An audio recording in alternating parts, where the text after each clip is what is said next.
And question for TJ. Congrats on the victory.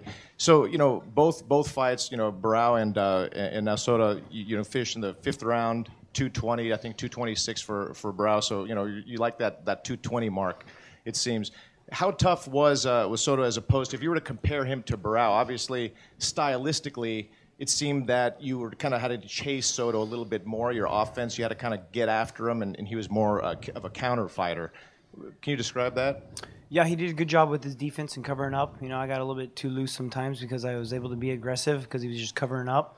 And I wanted to touch. I didn't want to put too much in each punch because I knew he was a good wrestler. I didn't want him to shoot underneath a lot of my punches, so I had to touch a lot more. I had to try to use some angles and where he couldn't get the takedowns. But he was tough, man. He covered up and was throwing good overhand rights, but I should be ready for it because all alpha males got good overhand rights, but took a couple of them. TJ, right over here, TJ.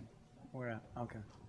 It seemed like in the first round you kind of telegraphed a couple kicks. He was ducking under them, and maybe it's because he's a little bit shorter than Barao. But how did you really adjust after that? Because obviously the kick came through in the end. I waited for the kicks a little bit more. I was a little bit too kick happy, I think, in the beginning, and he just knew they were coming. He did a good job preparing in one day notice of what I was going to do, and he just got good elevation change. He ducks a little bit more than I'm used to. I should have just dropped my kicks down a little bit. I should have got a better angle at it, and I was kicking 3/4 because I expected him to dip into it. I was watching some tape on him and saw some holes, and he changed it up good. So, just a little adjustment I had to make, and did so later on in the rounds.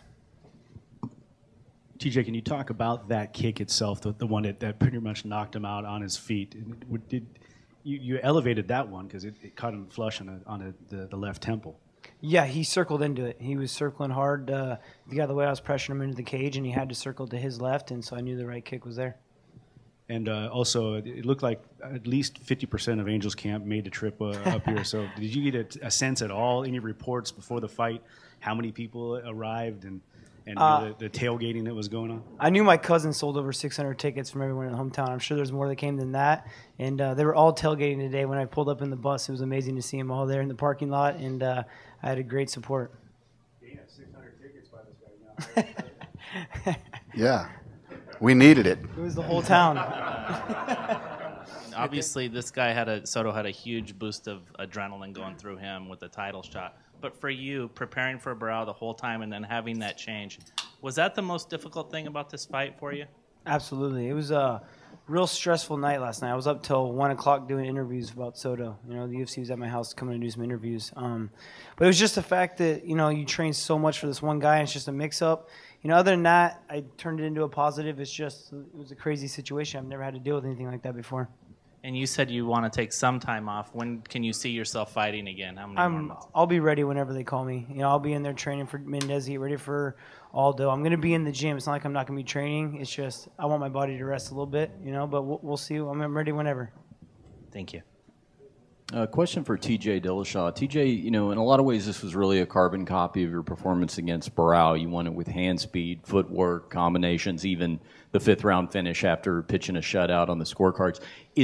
Would we have seen the same blueprint? Was that the game plan if you had fought Barao a second time? I think I could have been a little bit more aggressive on my feet if I was fighting Barao. I feel like Soto's got better wrestling. I had to keep a good distance and be aware of his wrestling. I didn't want him to try to grind the fight out and get me to where he's at his best. So I had to be a little bit more timid of the takedowns, which if I would have had a longer camp, I think, to train for Soto, I would have been a little more comfortable with it. But it was a one-night adjustment that I had to watch some tape and be aware. He's been taking people down and submitting a lot of people, so I had to be cautious of that. And in the 3rd and the 4th, you landed takedowns, and obviously the stand-up game was working. There was nothing wrong with that. Was that just an attempt to change the tempo and maybe get a finish? Just be a well-rounded fighter. Keep mixing things up and keep him guessing. I was doing too much of standing in front of him and banging with him, and I was hearing my coaches saying, using my elevation change to get my shots because it'll confuse him more, and I'm safe on top. I can win my rounds. I was hearing my dad down there saying too, not to be afraid to take him down. So that's in the back of my head thinking, so just to mix it up. For TJ, obviously Dana has said that Hennen is going to have to win another fight before he can face you again. Are you okay with that? I mean, do you think that's the right choice, or is part of you, you've been focused on this guy so long, there's animosity there, that you'd like to face him next just to maybe put that chapter behind you? Or more. I'm not saying one fight. I'm just saying he's going to have to fight somebody else. He might have to fight more.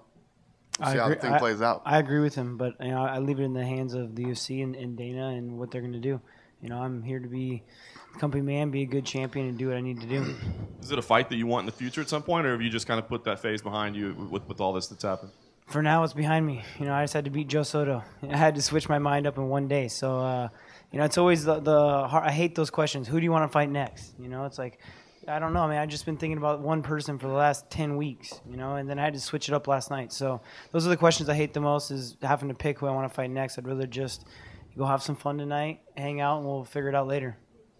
And Danny, I hate those questions too, by the way. Just so you know. Back to Barao. When you first heard that he didn't make weight, was your reaction, were you angry? Were you stunned? What was your overwhelming? Like you said, you spent 10 weeks just thinking about nothing but Barao. Yeah, I was angry at first. Even going to do my interview with Joe at weigh-ins was kind of saying, he was scared and all that stuff. I mean, who knows what really happened to him, but that was just me being angry at the situation.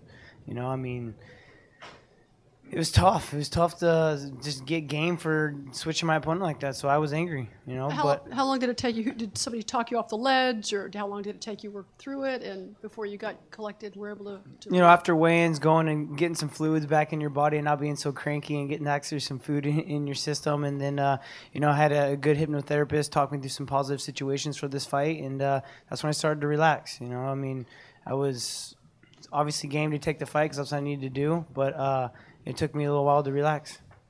And true, that's another thing too. When you go in and he's got all this pressure on him, all the things that he's done leading up to this fight, and he's in the weight cutting phase. He's got an hour and 15 minutes left of the thing. Well, now we switch the opponent. We have to build the whole show all over again. Everything that's been done, all the interviews he's done, not just with the press. He had to go do all the press interviews. Then he had to do all our interviews because we had to rebuild the whole show. The show opened. When we start the show, we had to build a feature. We had to. Fox needed some stuff. These guys, him and Soto both, had to work all night to rebuild this show too. So pretty crazy what these guys have been through in the last 24 hours. So how much sleep did you get between? I got enough sleep. We didn't have to get here until 4:15, so I was able to sleep in nice. I always get to sleep in really long the night of after weigh-ins because you're on a full stomach. I didn't sleep, if you care. I slept like shit last night. Every couple of months, we seem to hear from Rafael Assunção reminding us that he beat you before. And then every now and then we hear from John Dodson that he'll move up in weight and knock you out again. Does that trash talk bother you? Do you want revenge on these guys? No, you don't look into that, man. You just get better as a martial artist, do your job, beat up whoever's in front of you, and just be a humble guy. I'm not going to look in the past. I beat Rafael Assunção. I don't care what the judges say. I've said it in all my interviews. But, obviously I left it in the hands of the judges, and it was my fault. But, no, I don't look into that. DJ, over here, spoke to your mom before the fight, and she said that biggest crowd ever from Angels Camp, over 600, most ever to watch you fight live in person. What was it like to be able to go out there and put on a show for them? I have a great hometown. They've watched me all through my wrestling career and now supporting through my fighting career, and it's just going to get bigger and bigger. I go home and get so much love, so I appreciate it. Like I said, I pulled up into the parking lot in the bus, and everyone's like, damn, what's going on over here? Just motorhome after motorhome and tour buses, and it was just really cool. I think my dad went and bought 3 kegs for everyone to go and hang out and tailgate for the last 5 hours before the fight started. So they were having fun and getting amped up to watch me fight, and that pumps me up. It loosens me up and makes me have a good time. In the octagon, it seems like you're trying to pump up the crowd a lot during the fight. What was the reason for that? Do you think you just kind of wanted to get some motivation from the fan to kind of boost you? I feed off the emotion of the crowd, I think, and just the fact to make it a show, man. I want to be an entertainer. I want to have a fun night. Me and Soto put down tonight. We had a great fight, and not alone just pumping up the crowd. It's fun. I enjoy my job, and it makes it a whole lot more fun when people are going crazy. All right, thank you.